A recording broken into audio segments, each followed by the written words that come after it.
dan perawatan. Jadi pesawat tempur ada, tapi tidak bisa menembak. Itu yang saya bilang, kita punya alat tapi tidak punya harwat. Sekarang tidak bisa. Kita beli sistem.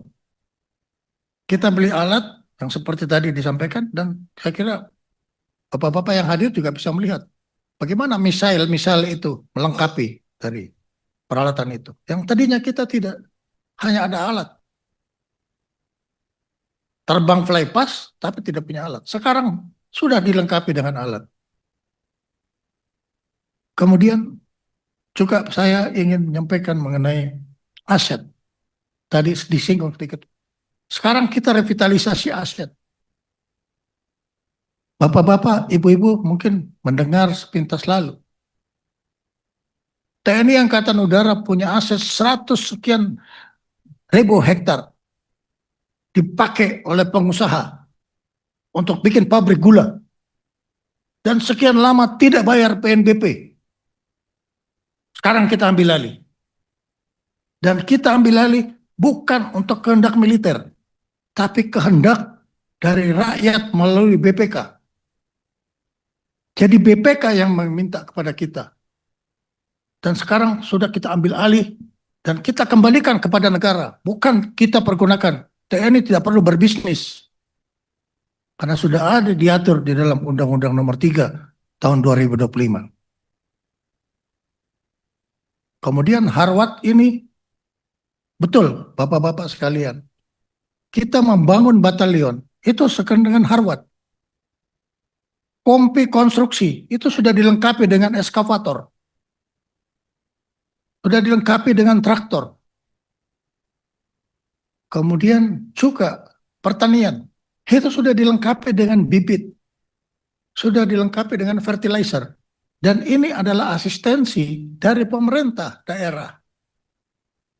Jadi ini sinkronisasi antara birokrasi kita sekarang. Ini sudah berubah. Tapi jangan lupa bapak-bapak, kita masih mengalami satu unsur yang bisa mengganggu transformasi pembangunan kita ini, yaitu yang namanya deep state.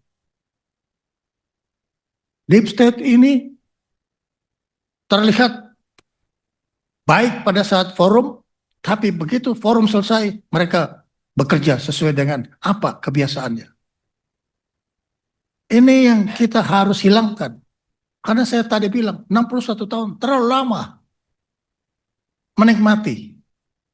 Sehingga begitu kita melakukan revitalisasi regulasi, terjadi apa yang disebut resistensi. Ini yang harus kita hadapi sekarang, ancaman ini. Oleh karena itu, kemampuan ini harus kita perbaiki. Di TNI, kemampuan ini juga disertai dengan penertiban pengawakan. Bisa ditanyakan kepada TNI, berapa bintang 3, berapa bintang 2, berapa bintang 1 yang dipenjarakan. Kita tidak melihat siapa-siapa. Jadi kalau soal peradilan militer, itu persoalan, bukan persoalan yang mudah. Kita lakukan itu. Ada seorang perwira tinggi sekarang kena seumur hidup penjara karena melanggar peradilan militer. Jadi kalau tadi ada bicara soal penyiraman, bisa lebih berat hukumannya. Jadi ini supaya Bapak tahu bahwa peradilan militer itu tinggi sekali nilainya. Apalagi sekarang ada auditor militer di Kejaksaan Agung. Ada mahkamah militer di Mahkamah Agung.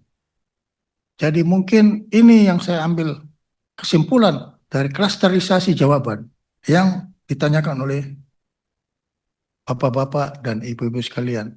Saya persilakan Panglima untuk melanjutkan. Maaf, masih ada satu. Luar negeri, Pak. Maaf, Panglima. Jadi luar negeri yang berkaitan dengan Somalia, ada memang 4 orang ABK kita disandra. Tapi jangan tahu, Somalia itu negara penyandera. Minta uang tebusan. Jadi ini harus kita ketahui juga permainan-permainan ini. Dan ini sekarang kita sedang bekerja di KBRI Nairobi. Dan Adhan kita melakukan pendekatan negosiasi untuk pembebasan sandera. Tapi asal tahu, mereka adalah negara-negara yang lebih mengutamakan negosiasi. Ini biasa, negara kargoisme. Yang kedua, yang kaitan dengan UNIFIL, memang kita tidak bisa keluar dari piagam PBB.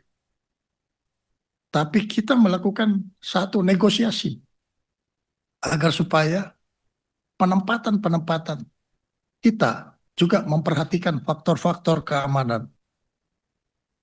Sedangkan yang kaitan dengan AUKUS, saya memang tidak bisa memberi kepastian jawaban. Karena Amerika pun melarang Iran untuk memperkaya nuklir. Jadi kita tidak bisa, oh kau melarang orang tapi kau sendiri punya nuklir. Saya di luar kapasitas saya untuk menjawab itu. Tapi yang saya tahu bahwa Iran pun, Amerika pun sekarang minta supaya nuklir dihindari. Kemudian Selat Malaka. Saya sudah berkoordinasi dengan counterpart saya, Menteri Pertahanan Singapura, Menteri Pertahanan Malaysia, dan saya sendiri.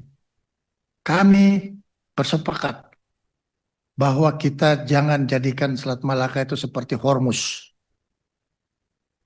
Tapi kita harus punya satu konsistensi di situ.